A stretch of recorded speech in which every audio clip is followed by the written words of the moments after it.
থাক বাচ্চা অনেক ছোট, এত লক্ষ টাকা খরচ করার কি দরকার। পুলিশ নামটা শুনে সে দিল দৌড়। আমিও করলাম কি মনে করে দিলাম দৌড় ওর পেছনে। ঘরের মা বোনরাই হয়তো বা একটু ভাবতে পারে ইসলাম কি আসলেও আমাদেরকে অবহেলিত করেছে। আপনি কি আপনার মাকে কষ্ট দেন ভাই? বাট খুব তাচ্ছিল্যমূলক ভাবে বলছেন যে কিছুই তো বুঝলাম না জমজমের পানি। আল্লাহ বুঝাই দিলেন, how dare you tell them এখানে আইসক্রিম নাই। বেস্ট জায়গাটা আমরা মুজদালিফায় পাবো না, বা সুন্দর জায়গাটা আমরা পাবো না। তো মুজদালিফ এটা সুন্দর জায়গা নেওয়ার জন্য কি করলো, লিটারালি নিয়ে চলে গেল।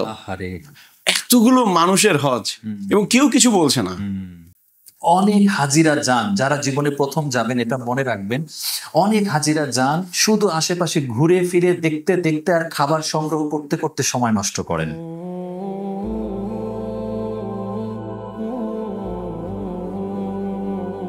আসসালামু আলাইকুম। সবর হজ অ্যান্ড উমরা সার্ভিসেস আয়োজিত আমার হজ পডকাস্ট সিরিজের আজকের আয়োজনে আমরা কথা বলবো শিবলি মেহেদী ভাইয়ের সাথে। শিবলি মেহেদী ভাই, আসসালামু আলাইকুম। ওয়ালাইকুম আসসালাম। কেমন আছেন ভাইয়া? আলহামদুলিল্লাহ ভালো আছি। আলহামদুলিল্লাহ। শিবলি মেহেদী ভাই, আপনার পরিচয়টা যদি আমাদের দর্শকদের জন্য দিতেন আজকে। পরিচয়টা, আমি ব্যক্তিগত জীবনে একজন আইটি প্রফেশনাল। তো এখানে দীর্ঘ 25 বছর ধরে আমি আইটি প্রফেশনে জব করছি। আর এটা ছাড়া আমি আসলে পাশাপাশি প্যারেন্টিং নিয়ে একটু কাজ করি, খুবই সামান্য। তো সেটার সুবাদেই হয়তো বা কিছু ভাই বোনদের সাথে পরিচয় হয়েছে, এটাই। মাশাআল্লাহ, আপনার প্যারেন্টিং নিয়ে কাজগুলো তো আমরা অনলাইনেও দেখি, এবং আপনার একটা ইউটিউব চ্যানেল আছে শিশু লালন পালন, খুবই ইফেক্টিভ এবং প্রোডাক্টিভ অনেক টিপস ওখান থেকে আমরা পাই আর কি। কতখানি ইফেক্টিভ আসলে জানি না, আল্লাহ যেন কবুল করেন। আল্লাহ কবুল করুন। তো শিবলি ভাই, আমরা আজকে যে বিষয়টা নিয়ে কথা বলবো সেটা হচ্ছে হজ। হ্যাঁ, তো আমাদের যে হজের এক্সপিরিয়েন্স বা আমাদের এখানকার যে চ্যালেঞ্জগুলো, এই বিষয়গুলো নিয়ে আমরা আজকে কথা বলবো। তো প্রথমেই আমি আপনার কাছে জানতে চাইবো, আপনি কত সালে হজে গিয়েছিলেন? আলহামদুলিল্লাহ, আল্লাহ সুবহানাহু ওয়া তাআলা আমাকে 2013 সালে তৌফিক দিলেন। তো আমি কিছু ঘটনা বলি। 2013 সালে আমরা আসলে একদম ডিটারমাইন্ড ছিলাম না, যেটা আমাদের দেশে হয় আর কি, যে বৃদ্ধ বয়সে মানুষ হজে যাওয়ার একটা পরিকল্পনা করে। কিন্তু মনের কোনো এক জায়গায় বারে বারে এরকম কাজ করছিল যে না, বৃদ্ধ বয়স পর্যন্ত অপেক্ষা করা যাবে না, কারণ হায়াত মৌতেরও ঠিক নাই। আবার এদিকে যেটা হয়, যাদের আপনার ছোট ছোট সন্তান আছে, তারা কোথাও যেন একটা পিছু টানে থেকে যায়, যে সন্তানগুলো বড় হোক তারপরে প্ল্যান করা যাবে এরকম। কিন্তু যাই হোক, তারপরেও আল্লাহর ইচ্ছা হলো এবং আল্লাহ আমাদেরকে তৌফিক দিলেন। সেই সুবাদে পরিকল্পনা করে ফেললাম, নিয়ত করে ফেললাম, এবং কিভাবে কিভাবে আসলে আল্লাহ সুবহানাহু ওয়া তাআলা তৌফিক দিলেন, হয়ে গেল। মাশাআল্লাহ। তাহলে আপনি যখন গিয়েছিলেন আপনার সন্তানদেরকে নিয়ে গিয়েছিলেন ওই সময়? জি জি, আলহামদুলিল্লাহ। সময় তাদের বয়স কত ছিল? আমার তো জমজ মেয়ে দুজনই তখন 7+। 7+। এটা তো আসলে অনেক আর্লি, মানে অনেক আর্লি বলতে আমরা যেটা বললে যে নর্মালি আমরা চিন্তা করি যে এই সময় বাচ্চা কাচ্চাদের পরীক্ষা, পড়াশোনা, স্কুল, ওদের গ্যাপ হয়ে যাবে, ওরা একটু ফ্রি হয়ে না একটু যায়, পরে নিয়ে যাব এরকম। আবার অনেকে দেখা যাচ্ছে একটু টেনশনও করে যে কিভাবে ম্যানেজ করব সবকিছু নিয়ে গিয়ে। তো এইটা যদি একটু শেয়ার করতেন ভাই, যে আপনার কাছে চ্যালেঞ্জ গুলো কি ছিল বা আপনি কিভাবে ম্যানেজ করলেন, সাহসটা আসলে কোত্থেকে পেলেন? হ্যাঁ হ্যাঁ, আসলে আমার 2 মেয়েকে নেব কিনা এটাই ছিল, আমরা যখন দেশে ছিলাম তো মানে নিয়ত যখন করেছি তখন একটা বড় প্রশ্ন। তো আমি আবার যেহেতু আগে থেকেই প্যারেন্টিং নিয়ে চিন্তা করি, এবং বিশেষ করে আমার 2 সন্তানের প্যারেন্টিং বিষয়, তো আমি একবার ভাবছিলাম ওদেরকে কি রেখে যাওয়া ঠিক হবে। রেখে তো যাব হয় কারো কাছে, তাহলে যেই 1 মাস বা 1.5 মাস ওরা কারো কাছে থাকবে, ওই 1.5 মাসের প্যারেন্টিং কি সঠিক হবে? খেয়াল করে দেখেন, এটাও আমি চিন্তা করেছি। আবার এটাও সত্য যে ওদেরকে নিলে আমার প্রায় 3-6 বা 6.5 লক্ষ টাকা খরচ হবে, সলিড খরচ। তো নিকট স্বজন বেশ কয়েকজন বলছিলেন যে আল্লাহ তৌফিক দিয়েছেন। শেষে আমি এটাও চিন্তা করলাম যে না, এই 1-1.5 মাস যাদের কাছে থাকবে, বলা যায় না প্যারেন্টিং এর কিছু ভুল হয়ে যেতে পারে। প্লাস আবার ভাবলাম আল্লাহ তৌফিক দিয়েছেন, সাথে নিয়েই যাই, কারণ আমার সাথে থাকলে আরো অনেক কিছু তারা শিখবে, জানবে ইনশাল্লাহ। রাইট। এবং এই সময়টায় ওইখানে যাওয়ার পর, যদিও তারা ছোট বাচ্চা, কিন্তু তাদের যে মেমোরি গুলো যে ওই সময় তৈরি হয়েছে, এটা তো ডেফিনেটলি পরবর্তীতে ডেফিনেটলি। হ্যাঁ, এবং এই বিষয়টা যদি একটু বলেন যে এখন কি তাদের মেমোরি গুলো আছে, তারা কি গল্প করে ছোটবেলার স্মৃতিগুলো? এটা একটু পরে আসছি। আমি তখনও সাহস পাচ্ছিলাম না যে নিব কি নিব না। আমি বাংলাদেশে কাউকে খুঁজছিলাম যে যারা বাচ্চা নিয়ে গেছে, আচ্ছা, তাদের অভিজ্ঞতাটা আমার জানা দরকার। তো আমি এরকম কাউকে খুঁজে পাচ্ছিলাম না। হঠাৎ একজন আমাকে ডক্টর মঞ্জুর ইলাহি ভাইয়ের ফোন নাম্বার দিলেন। তো আমি শায়েখ মঞ্জুর ইলাহি ভাইকে ফোন দিলাম যে আমি একটু এই বিষয়ে কথা বলবো, আমি জেনেছি আপনি আপনার সন্তানদেরকে নিয়ে হজ করেছেন। আচ্ছা। তো উনি শুনলেন যে আচ্ছা আমি 7+ বছরের 2 মেয়ে নিয়ে যাব। তো উনি জাস্ট খুব ঠান্ডা ভাবে এবং খুব স্বাভাবিকভাবে বললেন যে আপনি 2 মেয়ে নিয়ে যাবেন, ভালো তো, নিয়ে যান। আমি যখন হজে গেলাম তখন আমার বড়টার বয়স 6 বছর, তার পরেরটার বয়স 4 বছর।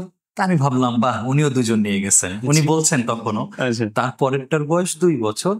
আমি বলি বাবা, 3 সন্তান নিয়ে গেছেন। উনি তাও থামা শেষ হয়নি, উনি বললেন তার পরেরটা কোলে। 4জন নিয়ে। আমি তখন ডিটারমাইন্ড, আমি তখন তাকে বললাম আমার আর কোনো ভয়ভীতি কাজ করবে না, আপনার আনসার পেয়ে গেছেন? আমি আনসার পেয়ে গেছি। আমি খালি ওনার কাছ থেকে একটু জানতে চাচ্ছিলাম যে কি কি আমার একটু ব্যবস্থা নেওয়া দরকার। তো উনি শিশুদের জন্য যতটুকু প্রিকশন নেওয়া সেগুলো উনি কিছু বলেছিলেন। আলহামদুলিল্লাহ আমার আর সমস্যা হয়নি। আমি তখন ফাইনাল করে ফেললাম যে না, আমি 2 মেয়ে নিয়ে যাব। ঠিক আছে? আলহামদুলিল্লাহ, হ্যাঁ, আলহামদুলিল্লাহ।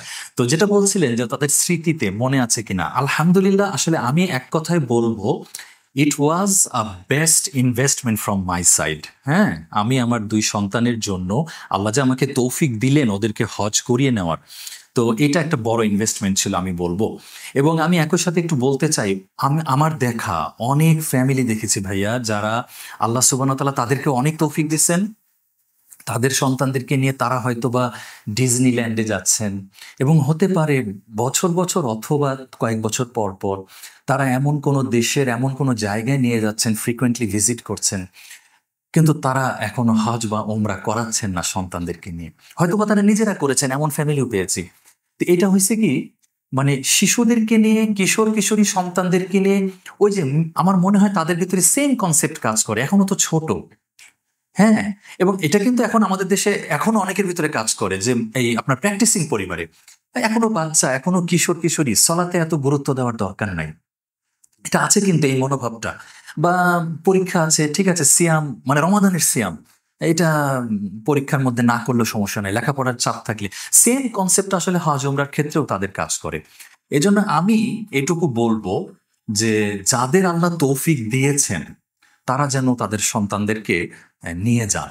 তৌফিক না থাকলে ভিন্ন কথা। আচ্ছা, এবার যেটা বলছিলেন যে তাদের স্মৃতিতে কিছু আছে কিনা, হ্যাঁ স্মৃতিতে আছে, সোহান আল্লাহ। আমি এখনো অবাক হই, প্রত্যেক বছর হজে আমাদের এই স্মৃতিগুলো আমরা আলোচনা করি, এবং বরং আমি অবাক হই আসলে মেয়েদের স্মৃতি কিন্তু আর একটু বেশি পুরুষদের চাইতে। হ্যাঁ, ওরা আরো ডিটেল লেভেলে, মানে মাঝে মাঝে ওরা এটাও বলতে পারে না আব্বু ওখানে গিয়ে কিন্তু আমরা এই খাবারটা খেয়েছি। আমি বলি এত মনে রাখিস কি জন্য? হ্যাঁ, তারপরে এটাও বলে যে ওখানে গিয়ে কিন্তু আমাদের অমুকের সঙ্গে দেখা হয়েছে। আমি বলি সুবহানাল্লাহ, আমার কিন্তু এত ডিটেল লেভেলে মনে নাই কিছু। তো আলহামদুলিল্লাহ ওরা সেগুলো মানে ভালো মতো মনে রেখেছে। এবং শুধু তাই না ভাইয়া, এখন বড় হয়ে যাওয়ার পর এই যে মনে করেন রসুল সাল্লাল্লাহু আলাইহি ওয়াসাল্লামের জীবনী থেকে কিছু শিখছে, সাহাবীদের জীবনী থেকে শিখছে, এগুলোর সঙ্গে তারা তাদের ওই ছোটবেলার হজের স্মৃতির কানেক্ট করতে করে। রাইট, যে আব্বু জানো এটা কিন্তু এইটা, ওইটা কিন্তু ওইটা। অ্যান্ড আমি অস্বীকার করবো না, তারা আমার থেকে আরো বেশি জানছে আলহামদুলিল্লাহ। তো এটা আমার খুব ভালো লাগে ভাইয়া, যে ইনভেস্টমেন্টটা আসলে আমি বলবো it was not a loss project. আলহামদুলিল্লাহ। আলহামদুলিল্লাহ। এবং আরেকটা বিষয় যেটা বললেন ভাইয়া, যে বাচ্চাদেরকে নিয়ে ডিজনিল্যান্ডে যাচ্ছে, দেশ বিদেশে যাচ্ছে, তখন কিন্তু চিন্তা করছে না যে এখানে যে ঘুরে নিয়ে আসছি এই মেমোরিটা ওদের থাকবে কিনা। কিন্তু যখনই হারামাইনের কথা বলা হচ্ছে তখন কিন্তু আমরা চিন্তা করি যে এটা বড় হয়ে থাকবে কিনা বা আমাদের ম্যানেজ করতে পারবো কিনা। কিন্তু অন্যান্য জায়গায় কিন্তু ঠিকই আমরা এর চেয়েও ছোট বাচ্চা নিয়ে যাচ্ছি, আমরা ম্যানেজ করছি সবকিছু, এই বিষয়টা। তাই এখন ভাই যখন আপনি গেলেন ওইখানে বাচ্চাদের নিয়ে, বিশেষ করে যেহেতু আপনি প্যারেন্টিং নিয়ে কাজ করছেন বা শিশুদের বিষয়, এর জন্য একটু এই বিষয়ে আমার মনে হয় যে দর্শক যারা আছেন তাদের অনেক প্রশ্ন থাকতে পারে এই বিষয়ে, যে ওইখানে যাওয়ার পরে কোন বিষয়গুলো আপনার কাছে খুব মানে মনে হয়েছিল যে বিশেষভাবে মাথায় রাখা দরকার, হ্যাঁ, যদি কেউ বাচ্চা নিয়ে যেতে চায়, এই বিষয়টা যদি একটু শেয়ার করতেন। আমি যেমন এই আজকের যদিও হজ মূল আলোচনা, তারপরেও আমি আসলে প্যারেন্টিং নিয়ে কথা না বলে থাকতে পারি না। এটাও আমাদের হজেরই পার্ট আর কি। রাইট, ডেফিনেটলি অনেকে উপকৃত হবে ইনশাল্লাহ। আমি যখন থেকে ফাইনাল করে ফেললাম, তো আচ্ছা এখানে একটা মজার কথা আমার মনে পড়ে গেল, যে আমার মেয়েরাও জানে যে ভিসার জন্য অ্যাপ্লাই করা হয়েছে। আচ্ছা, ঠিক আছে, তো ভিসা আমাদের সবার হয়ে গেছে, কিন্তু আমি ভাবলাম আচ্ছা দেখি তো আমার মেয়ে দুটো কি বলে যদি আমি ওদের সঙ্গে একটু কৌশল করি। ঠিক আছে, আমি করলাম কি, বাসায় আসলাম, এসে খুব ভাব গাম্ভীর্য নিয়ে বসলাম। আমি মাঝে মাঝে ফ্যামিলি মিটিং তো করি, জি তো ওদেরকে ডাকলাম, ওরা বসলো। তো আমি বললাম যে শোনো আম্মুরা, আমরা তো হজের জন্য প্রস্তুতি নিয়েছি, তা আমরা তো ভিসার জন্য অ্যাপ্লাই করেছি। তো এইবার সৌদি গভর্নমেন্ট তারা কি যেন চিন্তা করেছে, কি একটা ভাইরাস নাকি, এটা নাকি শিশুদেরকে বেশি আক্রান্ত করে, এরকম একটা নাকি নিউজ শোনা যাচ্ছে। তো এইবার ওরা শিশুদের ভিসা দেওয়ার ব্যাপারে একটু রেস্ট্রিকশন এনে ফেলছে। কিন্তু বলি নাই ভিসা হয়েছে কি হয় না, আমি একটু পরোক্ষভাবে বলছি।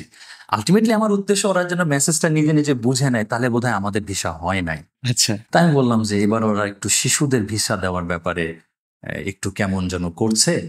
তো এতে শিশুরা নাকি একটু রোগে আক্রান্ত হয়ে যাবে, এরকম কিছু একটা বিষয়। ওরা কান্না শুরু করে দিছে এবং আমি আসলে দেখতে চাচ্ছিলাম ওদের রিয়াকশনটা। জি কান্না শুরু করে দিছে এবং একটা পর্যায়ে জিজ্ঞেস করছে, আব্বু তাহলে কি আমাদের ভিসা হয় নাই? তা আমি তখনও বলছি না, আমি খালি বলছি কি, আমরা তো চেষ্টা করলাম আম্মু, অ্যাপ্লাই তো করেছি, কিন্তু সৌদি গভর্নমেন্ট এরকম চিন্তা করছে। হ্যাঁ, মানে আমি এটাও চাচ্ছি না আমি মিথ্যা বলি, জি আবার আমি আবার ওদের রিয়াকশনটাও Right. দেখতে চাচ্ছেন। তো একটা পর্যায়ে সোহান আল্লাহ ওরা দুজনই কাঁদছে এবং নিজে থেকেই বলল যে ঠিক আছে, আল্লাহ যা করেন ভালোর জন্যই করেন। এবং কাঁদতে কাঁদতে আলহামদুলিল্লাহ বলছে, ঠিক আছে আমাদের কষ্ট হবে আব্বু, নানু বাড়িতে রেখে যেও। হ্যাঁ, কষ্ট কষ্ট হবে, এভাবে কাঁদতেছিল আর কি। তো তখন আমি আর থাকতে পারি নাই, তো তখন বলে দিছি যে কান্দিস না, আমাদের সবারই বিষয় হয়ে গেছে। আচ্ছা যাই হোক, এটা এটা ছিল একটা বিষয়। তো আমরা প্রস্তুতি যখন নিলাম, আমি আবার এমনিতেও চাই যেখানেই ভ্রমণে যাই না কেন, বাচ্চাদের কাপড় চোপড়, বাচ্চাদের ব্যাগ ওরা গোছাবে, সো দ্যাট ওরা যেন একটু নিজের দায়িত্ব নেওয়া শেখে। এই ক্ষেত্রেও তাই হয়েছে যে তোমরা তোমাদের ব্যাগ গোছাও, তোমরা তোমাদের কাপড় চোপড় গোছাও, ওদেরকে ইনভলভ করেছি। আমাদের কি কি নিতে হবে লিস্ট করো। হ্যাঁ, আমি একই সাথে দর্শকদের বলছি যে আপনারা প্যারেন্টিং এর এই কৌশলগুলো ফলো করবেন। তো ওরা ওদের লিস্ট করছে কি কি নেওয়া যাবে না, কি কি নিতে হবে। যেমন ওই যে হ্যান্ডব্যাগে ছুরি কাঁচি এগুলো নেওয়া যাবে না, এগুলো ওরা কিন্তু ছোটবেলা থেকে জানলো। ঠিক আছে, তো আলহামদুলিল্লাহ এই যে একটা অর্গানাইজেশন ম্যানেজমেন্ট, এটা আমি একদম ছোটবেলা থেকে ওদের চেষ্টা করেছি। হজের ক্ষেত্রে যেহেতু প্রায় আমাদের এটা মনে হয় 35 দিনের ট্রাভেল ছিল, তো যার জন্য একটা নিঃসন্দেহে বড় আয়োজন ছিল। আর বাচ্চাদের কিন্তু একটু পোশাক আশাক বেশি লাগে, তো যার জন্য সেগুলো আমরা সেভাবে ম্যানেজ করেছি আলহামদুলিল্লাহ। আবার যেহেতু এখানে একটু ওরা তখনও ছোট, পর্দার বিষয়টা আছে, সুতরাং একটু বেশি পর্দার কাপড়ের ব্যবস্থা, এগুলো সবকিছু আমাদেরকে নিতে হয়েছিল। তো লং স্টোরি শর্ট, আমরা রওনা দিলাম আলহামদুলিল্লাহ, পৌঁছে গেলাম। এবং পৌঁছে যাওয়ার পর আপনার ওমরা তো আগে করতে হবে, জি ঠিক আছে। তো সেই ওমরার ঘটনাটা বলি। আমরা তো ভয় পাচ্ছিলাম, এত লোক, ঠিক আছে। আমরা তখনও কিন্তু মসজিদুল হারামের 0 মিটারে, ঠিক আছে। আচ্ছা এত লোক দেখে আমরা তো মানে ছোট বাচ্চা, জি ঠিক আছে। তো ক্রমান্বয়ে মসজিদুল হারামের দিকে ঢুকছি এবং ভেতরে কিন্তু আমাদের একটা অন্যরকম অনুভূতি কাজ করছে। একটু পরেই কাবার। Right, exactly. তো যখন বিলিভ মি, মানে মসজিদুল হারামের এই একটু আঁকা বাঁকা পথ, এত লোকের ভিড়, সিঁড়ি দিয়ে নেমে যখন কাবা ঘরটা চোখে দেখলাম, একদম গায়ের লোমগুলো খাড়া হয়ে গেল। এবং ছবি আর ভিডিওতে আজীবন দেখে আসছি, এত কাছ থেকে আল্লাহ দেখার সুযোগ দিবেন, এটা অকল্পনীয় ছিল। এবং বিশ্বাস করেন আসলে ছবি ভিডিওতে রিয়েল ডাইমেনশনটা বোঝা যায় না, ঠিক আছে, এটা সামনে থেকে দেখলে বোঝা যায়। তো ডেফিনেটলি আমরা তখন সেখানে যে সমস্ত জিনিস করণীয় সেগুলো করলাম। তো এখানে একটা কয়েকটা মজার ঘটনা চলে আসবে। 2 মেয়ের হাত ধরে জি কাবা ঘরের দিকে আগাচ্ছি, আমরা কিন্তু তাওয়াফ শুরু করব, আচ্ছা ঠিক না। তো জাস্ট মনে করেন কি বলবো, কাবা ঘর মেবি 40 হাত দূরে অথবা 50 হাত দূরে, ঠিক আছে। জি তো মানে আমরা একই ফ্ল্যাটে আছি, এমন সময় এক বিদেশি ভদ্রলোক আমাদের কাছে আসলেন, আচ্ছা এসে বললেন আসসালামু আলাইকুম brother, do you speak English? তা আমি বললাম ইয়েস আই স্পিক ইংলিশ। তো উনি বললেন do you speak English or do you understand Urdu? তা আমি বললাম yes I speak English, I also understand Urdu, but English is better. আচ্ছা, ভালো কথা। এটা বলার সাথে সাথে উনি হাউমাউ করে কাঁদতেছেন, ঠিক আছে। আচ্ছা এবং উনি ওনার প্লাস্টিক কার্ড দেখালেন, কি সব দেখায়, বলছেন যে হারিয়ে গিয়েছেন বা এরকম হ্যাঁ কিছু? হ্যাঁ, উনি বলছেন যে জাস্ট উর্দুতেই বললেন, মেরা বিবি বাচ্চা খো গেয়া, এবং কাঁদতেছেন। বিশ্বাস করেন আমি 2 বাচ্চার হাত চেপে ধরছি, আল্লাহ আমার বাচ্চা যদি হারায় যায়, ঠিক আছে। কারণ আমি তখন পর্যন্ত বুঝতেছি মানে সে সত্য কথা বলতেছে, জি, বাই দ্য ওয়ে জি। সে আসলে মিথ্যা কথা বলতেছে। আচ্ছা। এটা প্রমাণ হয়ে গেছে। মানে ইন্টারেস্টিং ঘটনাটা শেষ করে নেই, হ্যাঁ। তো বিবি বিবি বাচ্চা খো গেয়া, আমি এটা করছি ওইটা করছি, খুঁজে পাচ্ছি না, এই সেই। তুমি যদি আমাকে কিছু টাকা দিয়ে সাহায্য করতে পারো, ডলার দিয়ে, তাহলে আমি আসলে আমার একটু উপকার হয়। আমি জাস্ট আসলে ভয় পেয়ে গেছি আমার 2 বাচ্চা না হারায় যায়। যদিও আমার সাথে তখন ডলার ছিল, কিন্তু আমি বললাম যে দেখো আমি এই মুহূর্তে কিছু করতে পারতেছি না, এই বলে আমি আসলে বাচ্চার হাত আর ছাড়তেছি না, ঠিক আছে। আচ্ছা। আমার তখন ভয় লেগে গেছে যে বউ বাচ্চা হারায় গেছে একটা লোকের, এটা কত বড় ভয়ঙ্কর কথা। জি। যদিও বাই দ্য ওয়ে পরবর্তীতে জেনেছি আসলে হজ ওমরা করতে গিয়ে কেউ কোনোদিন হারায় মিসিং হওয়া সম্ভব না। মানে তাকে সৌদি গভর্নমেন্ট খুঁজে বের করে তার দেশ কোনটা কি সমাচার সবই বের করে দেবে এবং তাকে ফেরত পাঠাবে। যাই হোক, আমি ওই প্রথম দিন তো বুঝি নাই। যাই হোক, আমি এবার তাওয়াফ শুরু করলাম। তাওয়াফ শুরু করতে গিয়ে আমি এবং আমার স্ত্রী দুজনই ভয় পাচ্ছিলাম যে এত ভিড়ের ভিতরে কিভাবে তাওয়াফ করব 2টা ছোট ছোট মেয়ে নিয়ে।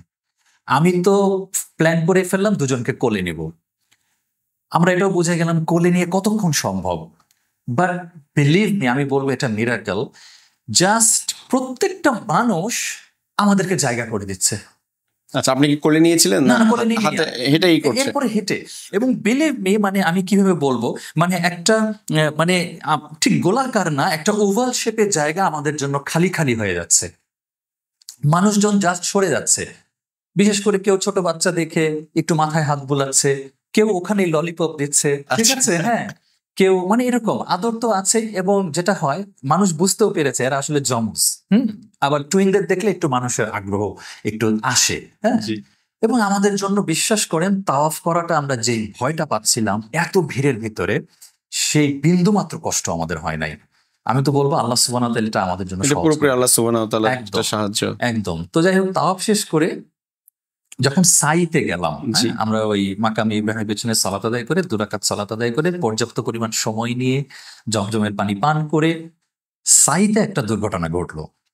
সাইতে কিন্তু টোটাল সাইট জায়গাতে আপনার জানা আছে নিশ্চয়ই যে ওই জমজম পানি খাওয়ার কিন্তু বেশ কয়েকটা ব্যবস্থা আছে। তো সম্ভবত অন্য হাজিগণ এই পানি খেতে গিয়ে ফ্লোরে আসলে পানি ফেলে দিয়েছেন। যদিও যে ক্লিনার ভাইরা থাকেন তারা ফ্রিকুয়েন্টলি ক্লিন করেন, কিন্তু সামহাও কিছু পানি ছিল এবং আমার এক মেয়ে সেখানে পিছলে পড়ে। আচ্ছা। পিছলে পড়ার সাথে সাথে সে আসলে সেন্সলেস, ঠিক আছে।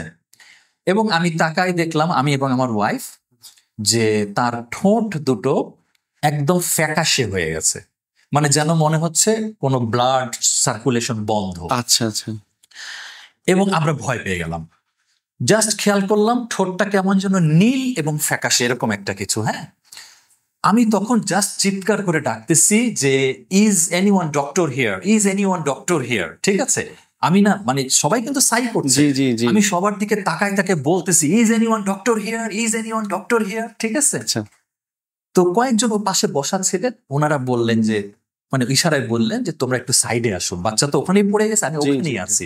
এটার কারণে আবার সাই যারা করছে তাদের একটু ট্রাবল হচ্ছে। আমি একটু সাইডে নিয়ে আসলাম, দেখলাম যে না, এখানে আমি এত কুইক কোনো ডক্টর মেডিকেল ফ্যাসিলিটি পাবো না। এবং আমি এবং আমার ওয়াইফ, বিশ্বাস করেন, দুইজনই ধরে নিছি যে আল্লাহ সুবহানাহু ওয়া তাআলা আমার এক মেয়েকে নিয়ে গেলেন। একদম ওখানে ধরেই নিছে আমার এক মেয়েকে আল্লাহ নিয়ে গেলেন, সে একদম মানে মৃত। আমরা কি করব বুঝতেছি না, হ্যাঁ। তো আল্লাহর কাছে দোয়া করতেছি, আল্লাহ মানে এটাই কি তোমার ফয়সালা, ঠিক আছে, এরকম। আলহামদুলিল্লাহ, মেয়ে নড়ে উঠলো। আচ্ছা, নিজে থেকে মেয়ে নড়ে উঠলো এবং আমরা তো খুশি, ওর ছোট বোনও খুশি। বাকি সময়টা সাইড যতটুকু বাকি ছিল আমি ওকে আর হাঁটতে দেই নাই, পুরো সময়টা কোলে নিয়ে আমরা ওমরাটা শেষ করলাম। হ্যাঁ, ওমরাটা শেষ করে তারপরে তো আমরা হোটেলে ফিরলাম এবং যথারীতি আমি সেলুনে চুল শেভ করা, মেয়েদের চুল কাটা, এবং এরপরে আমরা হজের দিনের অপেক্ষায় থাকলাম আর কি। এই তো এখানে দুটো ঘটনা, একটা হলো শেষ করি নাই, ওই যে ওটা শেষ করে ফেলি, যে বললো মেরা বেবি বাচ্চা খো গেয়া। আমাদের হজ শেষ, আমরা মদিনায় চলে গেছি। আচ্ছা ঠিক আছে, মদিনা থেকে আর 2-3 দিন পরে ঢাকায় ফিরবো। আচ্ছা এমন দিন মদিনায় একটা লোক, আমরা একটু শপিং করে এশার সালাত শেষ করে জি হোটেল রুমে ফিরছি, এমন সময় একটা লোক এসে বলতেছে, আসসালামু আলাইকুম brother, do you speak English? ঠিক আছে, আমি তো ওনাকে দেখেই চিনে ফেলছি, সেই লোক সে মক্কা থেকে মদিনায় চলে আসছে। এক্স্যাক্টলি। আমার ওয়াইফ পেছন থেকে আমার কোনোইতে একটা চিমটি কাটছে, মানে সেও চিনে ফেলছে। চিনে ফেলছে। আমি তখন চিনে যেহেতু গেছি, আমি বললাম ইয়েস আই ডু, এবং তখন আমি রেডি, তুমি এবার কি বলবা একটু শুনি। আচ্ছা আচ্ছা সে বলতেছে মেরা বেবি বাচ্চা সুবে সে ভোকা হ্যায়। হ্যাঁ, তখন কিন্তু এসার পর, সুবে সে ভোকা হ্যায়, अगर कुछ रियल और डॉलर दे दो तो बहुत अच्छा होगा, আল্লাহ কবুল করেগা, ইত্যাদি নানা কথা বলতেছে। বাই দ্য ওয়ে সে হিন্দিতেই বলতেছিল। তো আমি তখন তাকে ইংলিশে বললাম যে you see I recognized you around 1 month ago, মানে আমাকে বললাম তুমি কাবা ঘরের সামনে আমাকে বলছিলা তোমার বউ বাচ্চা হারায় গেছে, আজকে তুমি বলতেছো তারা সকাল থেকে না খেয়ে আছে, তুমি আসলে একটা চিটার, তুমি মিথ্যা বলে হাজিদের কাছ থেকে টাকা নেও। ও তখন জাস্ট বললো কি, আগার তুমকো কুছ দেনা হো তো দে দো বরনা মে জাতা হু। এই বলে সে করলো কি, জাস্ট ব্যাক করলো, ব্যাক করে যাচ্ছে। আমি তখন কি যেন মনে হলো আমার, আমি শপিং ব্যাগ গুলো সব আমার ওয়াইফকে দিয়ে বললাম যে ইউ আর এ চিটার, তোমাকে মানে you should be given to police. Police নামটা শুনে সে দিল দৌড়, আমিও করলাম কি মনে করে দিলাম দৌড় ওর পেছনে, এবং আমি পুলিশ পুলিশ বলে ডাকতেছি। আচ্ছা কোথাও থেকে বিশ্বাস করেন 2জন পুলিশ চিকনা পাতলা ওর পিছনে দৌড় দেওয়া শুরু করলো। আচ্ছা ঠিক আছে, ও করলো কি মার্কেটের ভিতরে ঢুকে গেল, আমিও কোনো মতে ফলো করলাম। ওই চিটারটা যেটা ভুল করছে, মার্কেট থেকে বের হয়ে মদিনার মসজিদের উঠানে ঢুকে গেছে। আচ্ছা তো উঠানে ঢুকে গেলে তো ওকে সারাক্ষণ দেখা যাচ্ছে, জি, জি। ও যেদিকেই দৌড়াক। হ্যাঁ পুলিশ 2জন ওকে ধরে ফেলছে। তা আমি দেখলাম যেহেতু ধরেই ফেলছে, তা আমি আমার চলে যাই। আমার বউ বাচ্চা তো ভয় পেয়ে গেছে, হ্যাঁ কোথায় গেল। আচ্ছা আমি যখন ওদের দিকে গেলাম, মিন টাইম একজন পুলিশ এসে আমাকে বলতেছে ইশারায় যে তুমি আমাদের সাথে আসো। তা আমি গেলাম একটা রুমে, যাই ওখানে শর্ট ঘটনাটা হচ্ছে এই, সে আসলে একজন চিটার। এইভাবে তারা পুরো মাসটা মানুষের কাছে বিভিন্ন কথা বলে আচ্ছা ডলার টাকা নেয়। তা আমি এখানে বলবো যারা জীবনে প্রথম যাবেন তারা অবশ্যই এগুলো থেকে সাবধান থাকবেন। এরা খুবই কৌশলে আপনার কাছে, মনটা যেহেতু নরম, প্রত্যেকটা হাজি তারা মনে করে যে আমি কিছু ডলার দিলে তো সোয়াবই পাবো, কিন্তু আসলে এরা প্রতারণা করা ছাড়া আর কিছুই করে না। Right, খুবই আসলে একটা শিক্ষণীয় বিষয়, কারণ অনেকের মনটা নরম থাকে যে কাবা ঘরের সামনে যখন বলছে তখন নিশ্চয়ই সত্য কথাই বলছে। হ্যাঁ, হারামাইনে এসেছে, এখন তো যে কেউ স্বাভাবিকভাবে বিশ্বাস করবে। যদি ওভাবে আরো কান্নাকাটি করে বলে তাহলে তো ভাবে যে মিথ্যা কথা বলার কোনো কারণে মানুষ কিভাবে কাবা ঘরের সামনে এরকম চিটিং করতে পারে। এখনো বুঝি না আমরা, তবে এখন এটুকু বুঝি যে হ্যাঁ, রসুল সাল্লাল্লাহু আলাইহি ওয়াসাল্লামের জীবনেও তো আসলে কাবা ঘরের আশেপাশে তো অন্যরাও ছিল, সবাই তো ঈমান আনে নাই, রাসূলুল্লাহকে পেয়েও তো সবাই ঈমান আনে নাই, সুতরাং এটা সম্ভব। এবং আমিও সুবলিমি দেবে, আমি এরকম দেখছি 2018-তে যখন উমরায় গেলাম, একটা অবাক করা বিষয় দেখলাম যে মসজিদুল হারামের বাইরে কিছু মানুষ যারা দেখা যাচ্ছে যে ওই যে থাকে না যে উমরা করিয়ে দেয় যে হুইল চেয়ারে করে, এরকম কিছু মানুষ তারা বের হয়ে ভেতরের যে আপনার হুইল চেয়ার গুলো, কিছু কিছু হুইল চেয়ার পিছনে কিন্তু লিখা থাকে যে খাসুন লিল হারাম, লিখা থাকে যে হারামের জন্য, যে হোয়াইট মার্কার দিয়ে লিখে দেয়, এগুলো সেল করে দিচ্ছে। আমি মানে অবাক। পরে আমাদের যে মুআল্লিম জিজ্ঞাসা করলাম যে আচ্ছা, এটা তো লিখাই আছে যেটা হারামের জন্য এটা দিয়ে দেওয়া হয়েছে, এটা তারা সেল করছে কিভাবে, নাকি এটা তারা নিয়ে এসে সেল করছে? তারা এরকম কিছু হুইল চেয়ার নিয়ে ওখানে বসে থাকে ভেতরে, যে কে আসবে তখন তাকে উমরা করাবে। উমরা করানোর পরে যে চলে যাচ্ছে, সে তো চলে যাচ্ছে, সে তো আর ওই হুইল চেয়ার নিয়ে যাবে না, হয়তো গাড়িতে করে চলে যাচ্ছে বা ডিফারেন্ট কোনো অ্যারেঞ্জমেন্টে চলে যাচ্ছে। তো ওরা গাড়ি থেকে গাড়ি পর্যন্ত নিয়ে আসে ভেতর থেকে, এরপর বিদায় করে দিয়ে হুইল চেয়ারটা সেল করে দেয়। আচ্ছা, তো এই বিষয়টাও যারা হয়তো যাবেন বা যাওয়ার প্ল্যান করছেন, এই বিষয়টা খেয়াল রাখবেন যে, কারণ এটা কিন্তু হারামের সম্পত্তি, এটা মানুষ ব্যবহার করছে। সুতরাং এরকম যদি আমরা দেখি যে এটা কেউ বাইরে বিক্রি করে দিচ্ছে বা নিয়ে যাচ্ছে, তাহলে এটা অবশ্যই আমাদের উচিত এটার অথরিটিকে জানানো। জি, তো এখন এটারই প্রসঙ্গে আরেকটা কথা চলে আসলো ভাইয়া, যে আপনি যে ওদেরকে, আপনার বাচ্চাদেরকে আপনি জানিয়েছিলেন যে আপনারা যাচ্ছেন সবকিছু, তো ওখানে যাওয়ার আগে হ্যাঁ কিভাবে ওদেরকে আপনি মানে ওদের মনের আগ্রহটা কিভাবে আপনি জাগিয়ে তুললেন, বা ওদের মানসিক প্রস্তুতির বিষয়গুলো আপনি কিভাবে ওদের সাথে শেয়ার এটা করেছিলেন? নিয়ে আসলে আমি কম বেশি তখন থেকেই আসলে অল্প অল্প করে, যেমন প্রতিদিন একটা করে কোরআনের আয়াত ধরে একটু একটু কথা বলতাম। হ্যাঁ, আচ্ছা তো এই আলোচনাটা আমার মানে ছোটবেলা থেকে ওদের চেষ্টা করেছি। তো হজের প্রস্তুতির জন্য আসলে আমি ওই জায়গাগুলি একটু চেনাতাম, ঠিক আছে, আচ্ছা, এবং যতটুকু আমার জানা ছিল যে কোথায় ইতিহাস, কোথায় হ্যাঁ কাজগুলো হ্যাঁ হ্যাঁ, কোথায় কোথায় যাব, বিশেষ করে যেমন হজে ওমরা তো আসলে একই জায়গায় হয়, মসজিদুল হারামে। যেমন এখনো কিন্তু অনেক মুসলিমরা আসলে জানে না তারা যে ওমরা যে এত শর্ট, অনেকে এখনো মনে করে হজের মতোই ওমরা সব জায়গাতেই যেতে হয়, যেতে হয়। কিন্তু আসলে তা নয়, ওমরা অনেক শর্ট। বিশেষ করে আমার অনেক কলিগরা যখন জানতে চায় যে শিবলি ভাই ওমরা করতে কতদিন লাগে, প্রশ্নটা থেকেই বোঝা যায় তার একটা নলেজ রাইট কতদিন। তা আমি যখন বলি দেখো তুমি তো ইয়াং, তোমার লিটারেলি ওমরা করতে হয়তো 4 ঘন্টা 5 ঘন্টা লাগবে, তারপরে তুমি যদি একটু রিল্যাক্সে করতে চাও আর একটু বেশি ঘন্টা, এই তো, মানে আমি ট্রাভেল টাইমটা বাদ দিলে। জি। তো যাই হোক, আমি আসলে ওগুলো নিয়ে একটু ওদেরকে ধারণা দিতাম যে আমরা কোথায় যাব, কোথায় থাকবো, এই বিষয়গুলি, কোথায় তাঁবু থাকবে। হ্যাঁ, আবার ওরা কিন্তু জানেন পুরো হাল শেষ করে ওই দিনই হোটেলে ফিরে পুরো হজের যে ওদের ট্রাভেলটা ছবি আঁকছিল। আমি পরে আপনাকে সরবরাহ করব, যদি এই ভিডিওতে আপনি সংযুক্ত করতে পারেন করে দিয়েন। আমার কাছে অ্যামেজিং লাগছে যে তারা কিভাবে, শিশুরা কিভাবে অবজার্ভ করে সবকিছু। তারা পুরো একটা বড় ড্রয়িং বুকে, আমি যে নিয়ে গেছিলাম ওদের জি, সাথে, হ্যাঁ, একদম পুরো আপনার মিনা থেকে শুরু করে তারা একদম শেষ পর্যন্ত পুরোটা একটা কাভার করছে। হ্যাঁ, এটা পুরো হজের জার্নিটা হ্যাঁ যে হ্যাঁ, কোথায় থেকে জার্নিটা, হ্যাঁ, কোথায় আমরা গিয়েছে। এখানে মিনায় ছিলাম, আরাফায় ছিলাম, ঠিক আছে, মুজদালিফায় ছিলাম, তারপরে জামারা, এই সব কিছু, তাওয়াফ, সাই, তারা একটা কাভার করে একটা ছবি আঁকছিল। হুম, যাই হোক, এবং হজে যাওয়ার আগেও আমি ওদেরকে ওই টিভিতে যখন হজের দৃশ্য দেখিয়ে ওদেরকে একটু বলছিলাম আজকে তো হজের দিন, তোমরা কিছু ছবি আঁকো।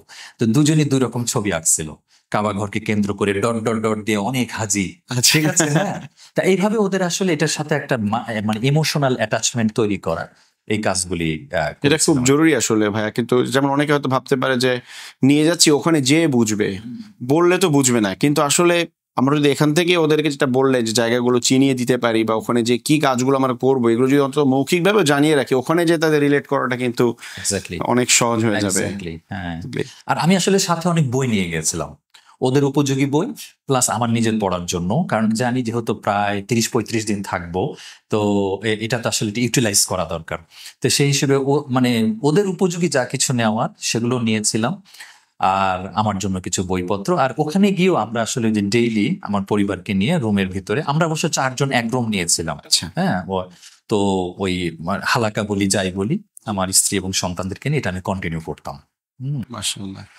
তো ভাই এখানে একটা বিষয় যে ইন জেনারেল, মানে বিশেষ করে অ্যাডাল্টদের জন্য যদি হয়, নট অনলি বাচ্চাদের জন্য, যে ওইখানে যাওয়ার পরে আপনার কাছে কোন বিষয়টা মনে হয়েছে যে এটা যদি আমি বাংলাদেশ থেকে জানতাম, বা আগে থেকে আমি এটার প্রিপারেশন নিয়ে আসতাম, তাহলে এখানে এসে হয়তো এই ডিফিকাল্টিসটা হতো না, বা এই চ্যালেঞ্জটা হয়তো আর কম হতো, এরকম কোনো বিষয় কি আছে? হ্যাঁ, আমার কাছে যেটা মনে হয়েছে ভাই, আল্লাহ সুবহানাহু ওয়া তাআলা যেহেতু আমাকে আলহামদুলিল্লাহ বেশ কয়েকবার উমরা এবং হজ করার তৌফিক দিচ্ছেন, তো প্রত্যেকবারই একটা জিনিস দেখলাম যে হ্যাঁ, কিছু ট্রাভেলিং এ কিছু হার্ডশিপ থাকবেই।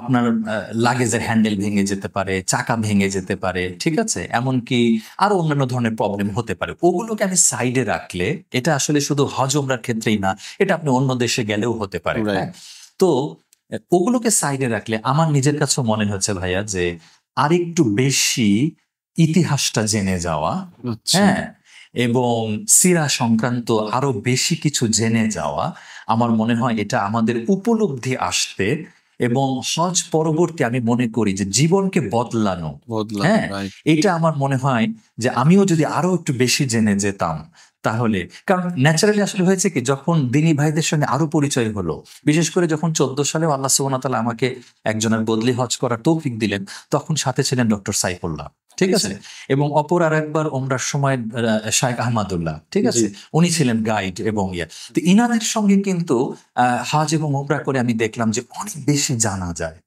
এমনকি আপনি যখন জিয়ারা করছেন, মানে আমরা যে বিভিন্ন জায়গায় দর্শনীয় স্থানগুলো, সেগুলোর প্রকৃত ইতিহাস, এবং তখন সেই ইতিহাসটা বলতে গিয়ে আপনার ইমোশনে আঘাত করবে, যেটা নিয়ে আপনার জীবনে উপলব্ধি আনবে, এরকম ঘটনা তারা বলেন। এগুলো কিন্তু আমি মনে করেছি যে জীবনকে আসলে বদলে দিতে সাহায্য করে। তখন হয় কি, আপনি উপলব্ধি করতে পারেন যে না, আজকে আমি যেই এসি গাড়িতে জিয়ারা করছি, এসি প্লেসের ভিতরে সাই করছি, ঠিক না, ইভেন এসি প্লেসের ভিতরে আমি তাওয়াফও করতে পারি। যারা অসমর্থ তারা রীতিমতো মোটর চালিত কারের মধ্যে, রাইট। কিন্তু আসলে তো ইট ওয়াজ নট লাইক দ্যাট। এত বছর আগে তো এরকম ছিল না তাদের সময়, ঠিক না? ইভেন যে সাই করার সময় মনে করেন যে এই যে ইসমাইল আলাহিসাল্লামকে রেখে হাজের আলাহিসাল্লাম যে এইভাবে দৌড়াদৌড়ি করলেন, উফ, সেটাতে আমাদের উপলব্ধিতে আসলে আমি মনে করি আসা দরকার।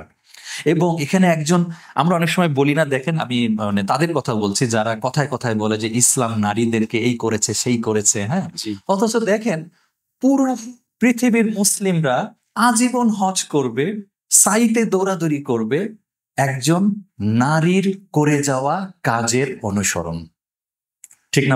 নারীর স্মৃতি এটাই কিয়ামত পর্যন্ত এটাই কন্টিনিউ করবে। তাহলে এখানে ইসলাম কিভাবে নারীদেরকে কি করলেন? আমরা পুরুষরা তো কেউ দাবি করছি না যে না, একজন নারীর করে যাওয়া কাজ আমরা করব না, নাউজুবিল্লাহ, এটা তো আমাদের মনে অন্তরে আসেও না, ঠিক আছে? হ্যাঁ, তো সুতরাং এই উপলব্ধিগুলো আমি মনে করি আমাদের দরকার। ইভেন আমাদের মা বোনদেরও দরকার এগুলো জানা। অনেক সময় কিন্তু শয়তানের ওয়াসওয়াসায় আমাদের ঘরের মা বোনরাই হয়তো বা একটু ভাবতে পারে ইসলাম কি আসলেও আমাদেরকে অবহেলিত করেছে। শয়তানের ওয়াসওয়াসা আসতেই পারে। আমি মনে করি এইগুলো তাদের বেশি বেশি জানতে হবে। এক্স্যাক্টলি। এবং আপনি যেটা বললেন ভাইয়া যে সাইয়ের বিষয়টা, হাজেরার কত কষ্টের স্মৃতি, জমজমটাও কিন্তু তাই। জমজম আমরা পেয়েছি কিন্তু তার কারণে, হ্যাঁ, এবং তার যে বাচ্চাকে নিয়ে যে স্যাক্রিফাইস। তো আমি একটা ছোটটা রিয়েল স্টোরি শেয়ার করতে চাই। আমি একজন বাংলাদেশের একজন খুব প্রখ্যাত একজন আলেমের সফরের মধ্যে এটা পড়েছিলাম। উনি কাবা ঘরের সামনে বসে আছেন, তো ওখানে একজন জমজমের পানি খাচ্ছে ওনার সামনে। তো পানি খাওয়ার পরে উনি বলছেন যে তো কোনো বিশেষত্ব বুঝলাম না পানিটার, এটাই জমজমের পানি। মানে তার কাছে ও যে মানে কোনো মানসিক শান্তি উনি বোধ করছেন না, বা ওনার মনে হচ্ছে না যে তো বাড়িতে যে পানি খাই এটা তো সেই পানি। তাহলে উনি ভেবেছিলেন জমজমের পানি হয়তো টোটালি ডিফারেন্ট কোনো টেস্ট বা সামথিং, বাট খুব তাচ্ছিল্যমূলকভাবে বলছেন যে কিছুই তো বুঝলাম না জমজমের পানি।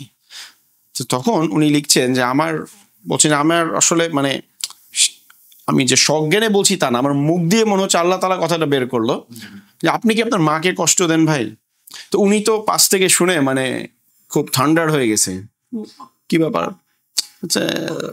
আচ্ছা আপনি কে, পরিচয় দিয়েছে। তো বলে আপনি কিভাবে, আপনি কি আমাকে চিনেন? বলে না, আমি চিনি না আপনাকে। আপনি কিভাবে জানলেন এটা? তখন যে আলেম এই কথাটা বলেছেন উনি নিজে অবাক হয়ে গেছেন যে এটা মিলে গেছে একেবারে। তো উনি বলছেন হ্যাঁ, আমার মা আমার উপরে খুবই অসন্তুষ্ট, আমার মাকে আমি বিভিন্ন সময় কষ্ট দিয়েছি, এটা আমি স্বীকার করি। আচ্ছা, কিন্তু এটার সাথে মানে আপনি কেন এই কথাটা আমাকে বললেন? তখন সে আলেম বলছেন যে দেখেন, জমজম হচ্ছে আমাদের মা হাজেরার স্মৃতি।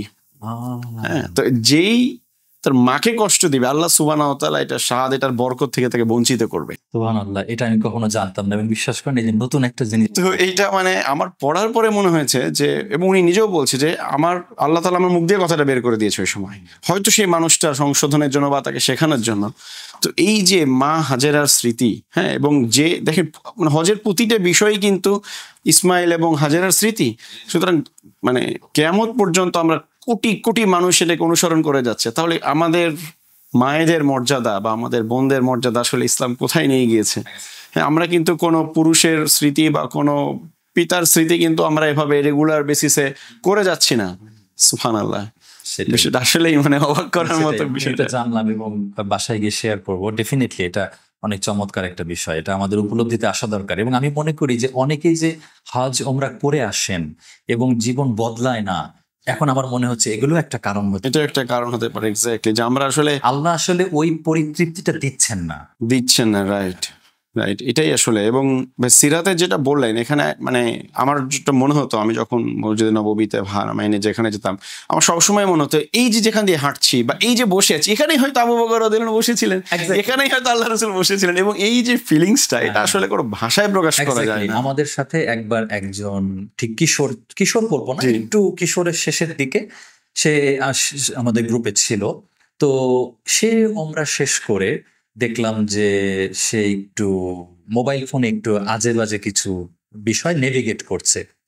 তো আমি তখন জাস্ট তাকে বললাম থামিয়ে দিয়ে যে একবার চিন্তা করে দেখো, এক্স্যাক্টলি যে জায়গায় তুমি দাঁড়িয়ে আছো এখন, আমি তুমি, হয়তো এক্স্যাক্টলি এইখানেই রাসূল সাল্লাল্লাহু আলাইহি সাল্লাম বসেছিলেন, দাঁড়িয়েছিলেন। ঠিক আছে, এভাবে একবার চিন্তা করে দেখো তো, যে তুমি এই জায়গায় দাঁড়ায় মোবাইল ফোনে যেই কাজটা করছিলা, এটা কতখানি ভালো কাজ। এইভাবে আসলে আমাদের চিন্তা করতে পারতে হবে যে আমি যে জায়গায় আসছি, এই জায়গায় আজকে যদি আমরা একটা মানে ভার্চুয়ালি আল্লাহ যদি আমাদেরকে তৌফিক দিতেন যে একদম রাসূলুল্লাহর সময়ের আমরা করছি, তাহলে পাশেই হয়তো উনি ছিলেন আমাদের, তাই না বিষয়টা? অসাধারণ একটা বিষয়। এবং বাকির মধ্যেও আমরা দেখতাম যে মাঝে মধ্যে ওখানে যে সেলফি তুলছে, হ্যাঁ, অথচ ওখানে কি ছিল, উচিত ছিল যে ওখানে যে দোয়া করা বা কবর জিয়ারতের বিষয়, অথচ এবং এই বাকি কত সাহাবীদের স্মৃতি বিজড়িত একটা জায়গা, তাদের এখানে কবর রয়েছে এবং আল্লাহ রাসূল তার জীবনের শেষ দিকেও ঘন ঘন উনি বাকিদের জিয়ারত করতেন। তার মানে কতটা, একই সাথে আমাদের একটা দুঃখের স্মৃতি, মানে আমাদের যেখানে চোখ ভিজে আসার কথা বাকিতে গেলে, সেখানে গেলে আমরা সেলফি তুলছি। হ্যাঁ, এবং মজার ব্যাপার হচ্ছে শিবলি, আমি এটাও দেখেছি যে এটা জাস্ট লার্নিং পারপাসে বোঝাতে, এই ভুলটা আমরা না করি কেউ। যেখানে আমরা নবীজিকে যে সালাম দিয়ে আমরা একদিক দিয়ে যেত, আরেক গেট দিয়ে বের হয়ে যায় সোজাসুজি, তো যেখানে ঠিক সালামটা দেওয়ার জন্য আমরা দাঁড়াই, বোঝা একজন পুলিশ থাকে ওইখানে। তো একজন করছে কি, উনি মানে পোজ দিচ্ছে আর কি, হ্যাঁ, যে উনি হাত তুলে মানে দোয়া করছে, এরকম পোজ দিচ্ছে এবং সামনে থেকে আরেকজন ছবি তুলতেছে। তো উনি উনি ডিরেকশন দিচ্ছে যে এইভাবে না এইভাবে, মানে কোন ভাবে দোয়া করলে আসলে ছবিটা দেখতে সুন্দর লাগে ওইখানে পোজ দিচ্ছে। এবং উনি লম্বা সময় নিয়ে বিভিন্ন, উনি দোয়া তো করছে না, মানে অ্যাকচুয়ালি পোজ দিচ্ছে যে কোন দিকে হাত তুললে ছবিটা সুন্দর আসে রওজার সাথে। হ্যাঁ, তো তখন আমি অবাক হয়ে গেলাম যে আসলে আল্লাহ রাসূল এখানে শুয়ে আছেন, সেখানে আমরা পোজ দিয়ে ছবি তুলছি। মানে আমাদের আসলে এই কারণগুলোই হয়তো বা আমাদেরকে আমাদের চেঞ্জটা নিয়ে আসতে দেয়। এবং আসলে এখানে একটা নিয়তটা দেখেন, যখন মানুষ এভাবে ছবি তোলে তার কিন্তু ইন্টেনশন থাকে আমি এই কাজটা শেষ করে গিয়ে সোশ্যাল নেটওয়ার্কে ঢুকবো, ঢুকে মানে তার কিন্তু পুরো কাজটার প্রস্তুতি নেওয়া হয়ে গেছে, হ্যাঁ, এবং ঢুকে আমি পোস্ট দেব। তারপরে ন্যাচারালি হতে পারে এরপরে সে লাইক গুনতে থাকবে, কমেন্ট গুনতে থাকবে, হ্যাঁ। তো এটা আসলে আমি অনুরোধ করব যারাই যাবেন প্লিজ, এখন অলরেডি আমি শুনেছি যে সৌদি গভর্নমেন্টও অনেক সতর্ক হয়েছেন, এখন ছবি টবি বা কাউকে বেশি এরকম তুলতে দেখলে তারা কেড়ে নেন, ঠিক আছে। এবং সম্ভবত আমিও কোনো একটা ওমরায় দেখেছিলাম একজন একটু বেশি ভিডিও করছিলেন, একদম গার্ড এসে ওটা কেড়ে নিয়ে চলে গেছে, যে এটা মানে সে একটু ডিস্টার্বিং পর্যায়ের ভিডিও করছিল, আচ্ছা, হ্যাঁ, মানে এতটা টু মাচ লাগছিল আর কি। তো এটা আসলে ইবাদতের ফ্লেভারটাকে নষ্ট করে দেয় একদম। আমি বলবো যে যারা যাবেন তারা, আমাদের এখন কালচারটা এমন হয়ে গেছে যে অনেকের জীবনে আসলে সোশ্যাল নেটওয়ার্কে ইনভলভমেন্টটা এত বেশি, তারা মনে করেন যে আমি হজ উমরা করলাম, প্রতিটা পদক্ষেপের ছবি যদি আমার সংগ্রহে না থাকে তাহলে কেমন হয়ে গেল, কেমন হয়ে গেল। আবার অনেকে চিন্তা করে আল্লাহ আবার কবে নিয়ে আসে, যা ছবি তোলার এখনই তুলে নিয়ে যায়। তুলে নেই, রাইট। এটা থেকে বিরত থাকাটাই বেস্ট। আসলে হজ উমরা নামাজ সিয়াম এগুলোর আসলে উদ্দেশ্য এগুলো নয়। রাইট। আচ্ছা ভাই, আপনি যদি আপনার কাছে আমি জানতে চাই যে এই যেটা আমরা বললাম যে লাইফ চেঞ্জিং এর বিষয়গুলো, হ্যাঁ, ওইখান থেকে আসার পর কোন একটা বিষয়, যদি একটা বিষয় আমি বলতে বলি, আপনি চাইলে একাধিকও বলতে পারেন, যে আপনার কাছে মনে হয়েছে যে আপনি আপনার বাকি জীবন হয়তো এই এক্সপিরিয়েন্সটা বা লার্নিংটা আপনি কখনো ভুলবেন না, বা আপনার এই ফিলিংসটা আপনি কখনো ভুলবেন না, এরকম কোনো এক্সপিরিয়েন্স বা অনুভূতি আমার যদি শেয়ার যে করেন। অবশ্যই আমার আছে, এবং আমার বিশ্বাস সবার ক্ষেত্রেই থাকতে পারে। যাই হোক আমি আমারটা বলি, জি, যে আমরা তো আপনার মিনায় গেলাম, জি, মিনায় থাকলাম, তারপরে সেখান থেকে আমাদের আরাফায় যাওয়ার জন্য বাস চলে আসলো। তো মিনায় যখন ছিলাম আমি আমার ওই ন্যাচারালি দুই মেয়েকে নিয়ে একটু আশেপাশে ঘুরে দেখিয়েছি পরিবেশগুলো, এবং সেখানে তো আমরা যেভাবে থাকছি, সলাত আদায় করছি। এরপরে যখন আরাফায় গেলাম, সেখানে গিয়ে আমরা থাকলাম। আরাফায় আমরা যেই প্যাকেজে ছিলাম আমাদের থাকার জায়গাটা এমন ছিল যে নিচে কার্পেট আর উপরে সামিয়ানা, লিটারালি কোনো তাঁবু না, চারিপাশে খোলা, শুধু আমাদের গ্রুপের মহিলাদের জন্য আমরা নিজেদের ব্যবস্থায় একটু ঘিরে দিলাম। আচ্ছা, আচ্ছা, গরমও ছিল বেশ, যদিও এক্স্যাক্টলি ইংরেজি কোন মাস ছিল আমার এখন মনে আসছে না, যাই হোক বেশ গরম ছিল। তো আহ আমরা আরাফায় আছি, এবং আমরা তো জোহরের ওয়াক্তে গিয়ে আমরা জোহর আসর সেটা নিয়ে আদায় করে নেব, নেওয়ার পর থেকে তো মাগরিব পর্যন্ত কন্টিনিউয়াস দোয়া। জি, তো আমি ওখানে গিয়ে আপনার জোহরের আগ পর্যন্ত একটু আশেপাশে ঘুরে দেখেছি, হ্যাঁ, যে এরপরে তো আমি এত সময় দিতে পারবো না। আশেপাশে ঘুরে দেখেছি, দেখে এসে আর আমার ফ্যামিলি এবং আমার দুই মেয়ে, ওদের একটু ওয়াশরুমে যাওয়ার প্রয়োজন আছে কিনা সেগুলো একটু খোঁজ খবর নিয়েছি। তো একটা দুঃখের বিষয় যে আমরা যারা বাংলাদেশি এরা আসলে ওয়াশরুম ঠিক মতো আসলে এটিকেটটা জানি না, তো ওয়াশরুম ব্যবহারের, তো যার জন্য আসলে আমাদের আশেপাশের টয়লেটগুলি ব্যবহারের অনুপযোগী হয়ে পড়ে খুব অল্প সময়ের ভিতরে। আমি তখন একটু দূরের ওয়াশরুমগুলো খুঁজে ওদেরকে ওদিকে নিয়ে গিয়েছিলাম যে আর একটু দূরে একটু ভালো ভালো ওয়াশরুম আছে, যাই হোক। তো এটা গেল একটা বিষয়। তারপরে আমি যেটা হলো আপনার যখন জোহর থেকে ওদিকে মাগরিব পর্যন্ত আমরা দোয়া করছি, মাঝে খাওয়া দাওয়া করলাম, বিকাল যখন হয়ে গেল মাগরিব আর কিছু বাকি, আমি ভাবলাম যে আমার 2 মেয়ে সারাদিন ভেতরেই থাকবে, একটু আশেপাশে দেখাই নিয়ে আসি, ঠিক আছে। তো যার জন্য ওদের দুজনকে নিয়ে একটু বের হলাম, যে এই যে বড় বড় লরি, সেই লরিতে এত খাবার দাবার আসে, এছাড়া আরো অনেক হাজিরা আসছেন। তো ওদেরকে নিয়ে বের হলাম, বের হয়ে চওড়া যে রাস্তাগুলি আছে সে রাস্তায় দাঁড়িয়ে আছি, লোকজন হাজিরা তো চলাফেরা করছেই। তো আমি জাস্ট ওদেরকে মানে শিশুদেরকে নিয়ে আমরা বাইরে বের হলে, আপনি যদি আপনার ভাগনা ভাগ্নিকে নিয়ে বের হন, আপনি কমনলি জিজ্ঞেস করবেন যে কিছু খাবে তোমরা, ঠিক আছে। তা আমি ওদেরকে বললাম যে আম্মু কিছু কি খেতে চাও? তো ওরা এমনিও লাজুক স্বভাবের, এবং মানে এত লোকের সামনে ওরা জোরে কথা বলেও না। তো আমি হাঁটু গেড়ে বসে ওদেরকে জিজ্ঞেস করছি যে আম্মু তোমরা কিছু খেতে চাও? এখানে ফ্রুটস আছে, জুস আছে, বিস্কুট আছে, আমি নিজে থেকেই বলছি, হ্যাঁ, সারাদিন তো এগুলো আমরা পেয়েছি। তো ওরা বললো যে আব্বু আইসক্রিম খাবো। হ্যাঁ, বিশ্বাস করেন আমি তো যেহেতু জোহরের আগ পর্যন্ত আশেপাশে ঘুরেছি, আমি আইসক্রিম দেখি না। আচ্ছা, হ্যাঁ, তা আমি ওদেরকে বলেছি যে আম্মু আইসক্রিম তো এখানে নাই, তুমি লাবান আছে, তুমি কি লাবান খাবা? তা আমি হাঁটু গাড়া বসা ছিলাম, এবার উঠে আমি খুঁজতেছি যে কোন দিকে লাবান পাবো। হ্যাঁ, ঠিক আছে, কোন দিকে লাবান দিচ্ছে কিনা, জাস্ট বড় বড় লরির দিকে তাকিয়েছি যে কেউ লাবান দিচ্ছে কিনা। ওরা আবারও বললো না আব্বু আইসক্রিমই খাবো। তা আই ওয়াজ স্টিল লুকিং, আমি দুই পাশে দেখছি।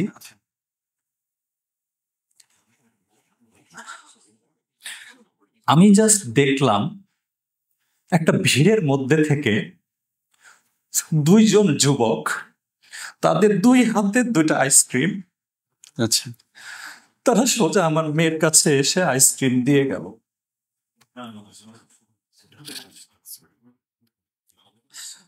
আমি বুঝলাম না এত দূর থেকে ভিড়ের মধ্যে থেকে 2 জন আসবে কেন হাতে আইসক্রিম নিয়ে। যদি হতো তাদের হাতে ডজন ডজন আইসক্রিম আছে আমি মেনে নিতাম, দে আর অলরেডি ডিস্ট্রিবিউটিং। 2 জন লোক, একজনের হাতে একটা আইসক্রিম আর একজনের হাতে আরেকটা আইসক্রিম। আল্লাহ সুবহানাহু ওয়া তাআলা আপনাদের জন্যই পাঠিয়েছে, বাচ্চাদের জন্যই পাঠিয়েছে বিষয়টা। আমি জানেন আমার জাস্ট মনে হলো তখন, আমার জাস্ট মনে হলো আল্লাহ আমাকে বুঝাই দিলেন শিবলে এটা আরাফার মাঠ, আমার ছোট হাজি চাইছে আইসক্রিম খেতে, তুমি জানো না এখানে দোয়া কবুল হয়। আমার জাস্ট মনে হলো আল্লাহ বুঝাই দিলেন how dare you tell them এখানে আইসক্রিম নাই। আমি তো এটা বলতে পারতাম আচ্ছা আম্মু আল্লাহর কাছে চাও দেখা যাক পাওয়া যায় কিনা। আমি কেন সিদ্ধান্ত দিলাম এখানে আইসক্রিম নাই, তুমি কি লাবান খাবা? Why did I offer them alternative? আমার আসলে বলা উচিত ছিল আম্মু আল্লাহর কাছে চাও দেখি খুঁজে পাওয়া যায় কিনা। আমি এখনো ভুলতে পারি না যে ওই দূর আমি দেখতে পাচ্ছিলাম, বুঝলেন, প্রায় 30-40 হাত বা 20-25-30, আমি জানি না এক্স্যাক্টলি, একটা ভিড়ের মধ্যে থেকে 2 জন আমাদের দিকে আসছে। They even did not talk to আস।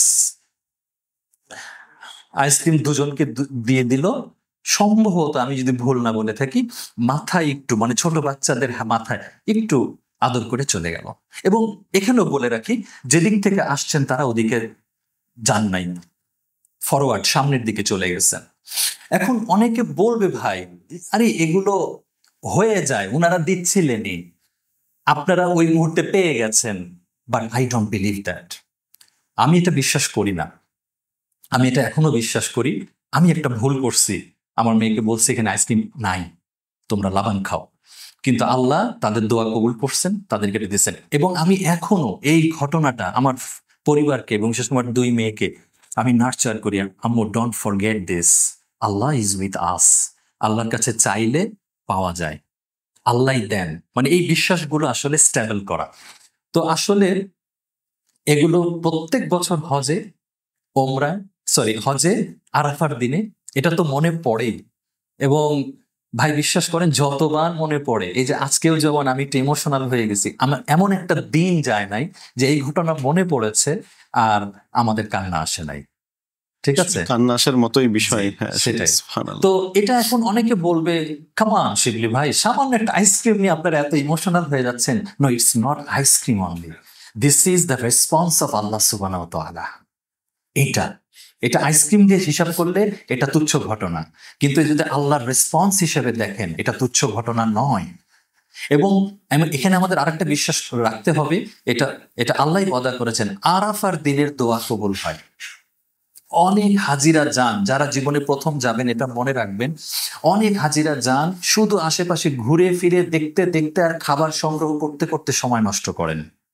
কিন্তু এটা যে দোয়া কবুলের একটা দিন, এটাই যে আপনি আগামী আপনার মানে অনন্ত ভবিষ্যৎ বংশধরদের জন্যও যে দোয়া করে যাওয়ার একটা সুযোগ, আপনার ভবিষ্যৎ, আপনার অনাগত ভবিষ্যৎ সবকিছু নিয়ে দোয়া করে যেতে হবে, একটা অপরচুনিটি ছাড়া যাবে না। সুতরাং আমি বলবো যে আপনারা কেউ প্লিজ ভবিষ্যতে যারা যাবেন, এই যে একটু আগে তো আমরা সেলফি টেলফিগ্রামের কথা বলছিলাম, এগুলো তো ত্যাগ করবেনই, সাথে আমি বলবো অযথা সময় নষ্ট করবেন না আরাফার দিনগুলি। দোয়া দোয়া আর দোয়া।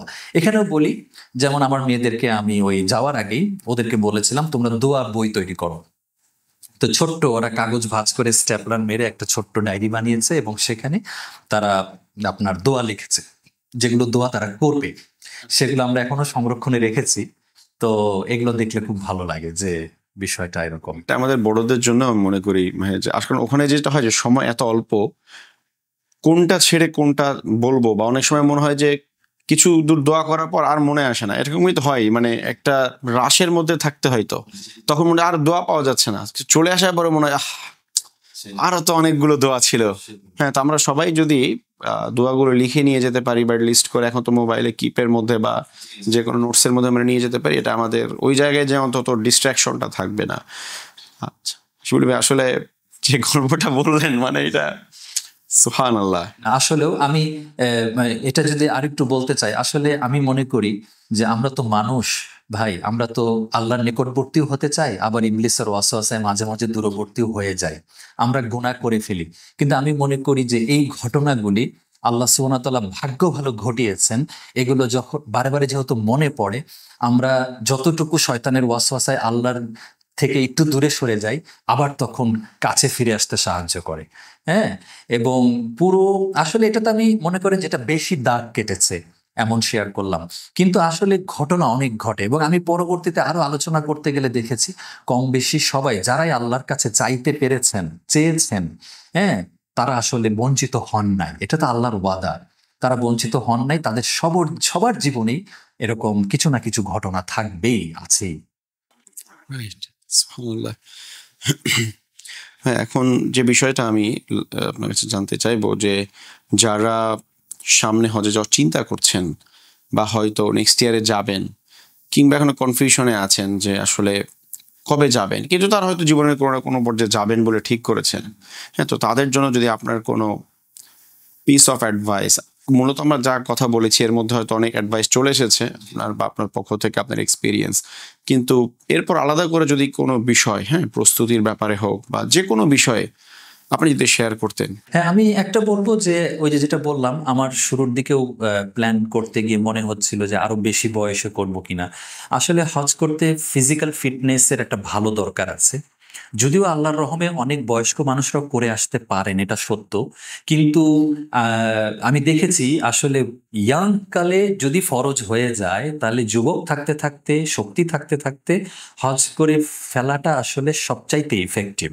এবং আসলে ভবিষ্যতে বাঁচবো কিনা সেটারও তো নিশ্চয়তা নাই। তাহলে যারা পরিকল্পনা করছে যে আরো পরে করব, বিজনেসটাকে আরেকটু গুছিয়ে নেই, পরিবারটাকে আরেকটু গুছিয়ে নেই, তা আসলে এই প্ল্যান আমি যে করছি, আমার আমার চাইতে তো বেটার প্ল্যানার আল্লাহ সুবহানাহু ওয়া তাআলা।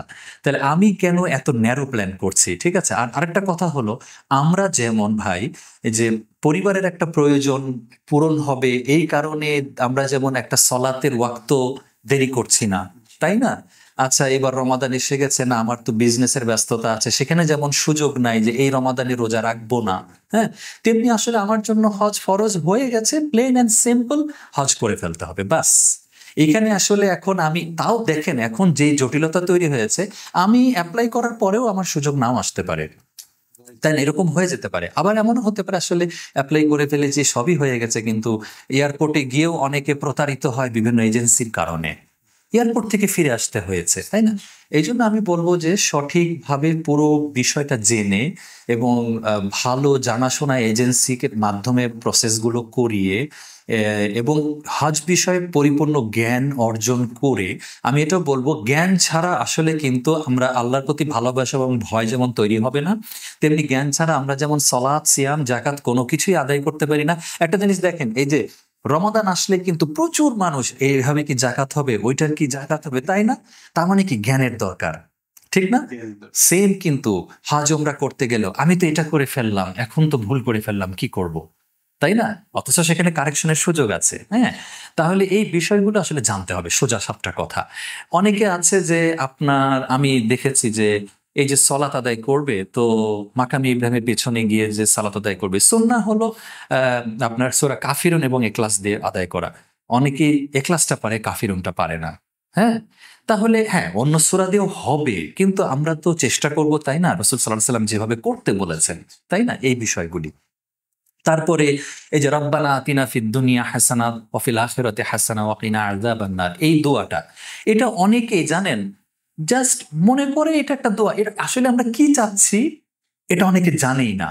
এই জন্য আমি বলবো আমরা যারা আরবি ভাষা জানি না, অন্তত পক্ষে যেগুলো আমাকে পড়তে হবে, করতে হবে, এই দোয়ার অর্থগুলো যাতে এগুলো যেন আমি শিখে যাই। হ্যাঁ, এখন তো আলহামদুলিল্লাহ আপনার ওয়ার্ড বাই ওয়ার্ড মিনিং সহ মোবাইলে এগুলোর অ্যাপ আছে। হ্যাঁ, তাহলে এগুলো আমি বলবো না শিখে গেলে, আমি অলরেডি অভিজ্ঞ মানুষদের কাছ থেকে শুনেছি যারা এখন কিনা রীতিমতো আপনার মানে ইসলামের এত জ্ঞান রাখেন, তারা এখন বিভিন্ন প্রোগ্রাম করেন, অথচ তাদের জীবনের প্রথম হজটা হয়ে গেছে বিদাতি হজ।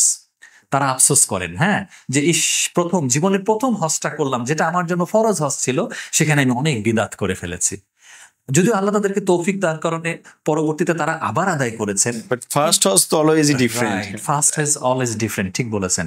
তো এই জন্য আমি বলবো যে কেউ জ্ঞান অর্জন না করে যায়েন না, আর এখন জ্ঞান অর্জন করা আরো সহজ, এটাই আমি পরামর্শ এবং যেটা বললেন ভাইয়া, যে অর্থগুলো না জানলে যে আমরা ফিল করতে পারি না বা মন থেকে চাইতে পারি না, এর চেয়েও কিছু ভয়ঙ্কর বিষয় দেখা যায়। যেমন অনেক সময় দেখা যায় মানে আমাদের এজেন্সির এক ভাই বলছিলেন যে তারা এরকম গিয়েছেন পূর্ববর্তী কোনো একটা বছরে, যাওয়ার পর আরাফা নিয়ম হচ্ছে যে আমাদেরকে সূর্যাস্ত পর্যন্ত থাকতে হবে আরাফায়।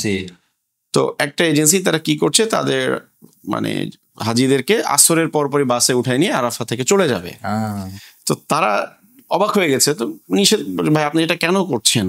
তো বলে দেখেন, এখন যদি না যাই তাহলে যে ভিড় হবে মুজদালিফা মাগরিবের পরে, আমরা আটকা পড়ে যাবো। হয়তো মুজদালিফা আমরা বেস্ট জায়গাটা আমরা মুজদালিফা পাবো না, বা সুন্দর জায়গাটা আমরা পাবো না।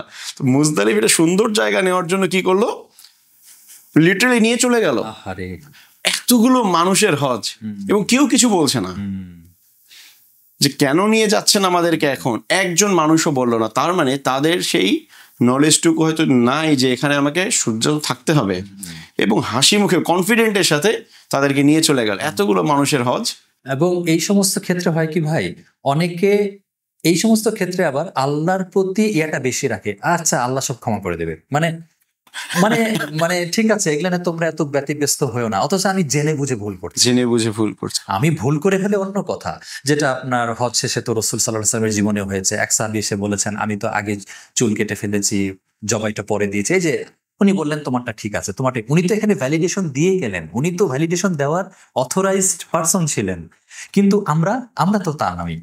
এখন আমরা জেনে বুঝে ইচ্ছা করে ভুল করবো কেন? এবং এই পরবর্তীতে আমার পরিচিত যারা গিয়েছেন ভাই, ইনারা যাওয়ার আগে তো আমি মোটামুটি চেষ্টা করেছি লেসন দেওয়ার, কিন্তু আমি একটা প্রিকশন বলে দিয়েছি, দেখেন আপনি যে একটা দলে যাচ্ছেন, ওই দলটা তো এই ভুলটা করবে, আপনি তখন যথেষ্ট কারেজ রাখতে পারবেন কিনা, এটা হলো কথা। নাকি আপনিও সেই দলে তখন গা ভাসায় দিবেন, যে কারণ হয় কি পিয়ার প্রেসার পড়ে, যে টিমের সবাই এই কাজটা করবে, আমি এখন না করে কেমনে থাকি, বুঝতে পারছেন, দল ছাড়া হয়ে যাব। কিন্তু এটাই তো ভুল। এই জন্য আমি বলবো যে যেই দলের সঙ্গে যুক্ত হবেন সেটাও কিন্তু বাছাই করে নেওয়া উচিত। একদম মানে যাদের কোনো জ্ঞান নাই এরকম দলের সঙ্গে হজ উমরা করতে যাওয়াটাও রিস্কি। অবশ্যই, কারণ আমাদের অনেকের ক্ষেত্রে এটা once in a lifetime. So মানে আমরা দুনিয়াবি কোনো কিছু কিনতে গেলে বাজারে কত যাচাই বাছাই করে, এখন দেখা যাচ্ছে আমরা একটা ফোন কিনতে গেলেও আগে 10-15 দিন আমরা নেটে ঘাটাঘাটি করে নিই কোনটার প্রাইস কেমন, কোন মডেল কোথায় আছে না আছে, অথচ এটা একটা ফোন। বাট যে হজ, যেখানে আমরা আল্লাহ সুবহানাহু ওয়া তাআলার মেহমান হয়ে যাচ্ছি, তো সেখানে আমাদের আসলে কতটুকু পরিমাণে যাচাই বাছাই করে নেওয়া উচিত ছিল। এক্স্যাক্টলি। জাযাকাল্লাহ শিবলি ভাই, আজকে আপনার সাথে কথা বলে অনেক ভালো লাগলো এবং অনেক নতুন ইনসাইট আমরা পেলাম, বিশেষ করে বাচ্চাদের বিষয়গুলো নিয়ে যে আপনি শেয়ার করলেন এবং আপনার আরাফার এক্সপিরিয়েন্সটা, এটা আজকে আমাকেও বাসায় শেয়ার করতে হবে। এটা আমার মনে হয় যে যারা এটা শুনবেন, এটা হয়তো কন্ট্রোল করা কঠিন হবে। এটা খুবই একটা অবাক করা একটা এক্সপিরিয়েন্স। সুবহানাল্লাহ। শিবলি ভাই, আপনাকে আবারও ধন্যবাদ জানাচ্ছি এবং ইনশাআল্লাহ ভবিষ্যতেও আশা করবো আপনি আবারও আসবেন এবং ইনশাআল্লাহ আমরা আবার হজের এক্সপিরিয়েন্স নিয়ে আমরা আবারও কথা বলবো এবং আরো নতুন নতুন ইনসাইট আমরা আপনার কাছ থেকে পাবো ইনশাআল্লাহ। আল্লাহ সুবহানাহু ওয়া তাআলা আজকে আমাদের এই আলোচনা থেকে উপকৃত হওয়ার তৌফিক দান করেন এবং যদি কিছু ভুল ত্রুটি বলে থাকি আল্লাহ সুবহানাহু ওয়া তাআলা যেন ক্ষমা করেন। আমিন। আসসালামু আলাইকুম। ওয়ালাইকুম আসসালাম ওয়া রাহমাতুল্লাহি ওয়া বারাকাতুহু।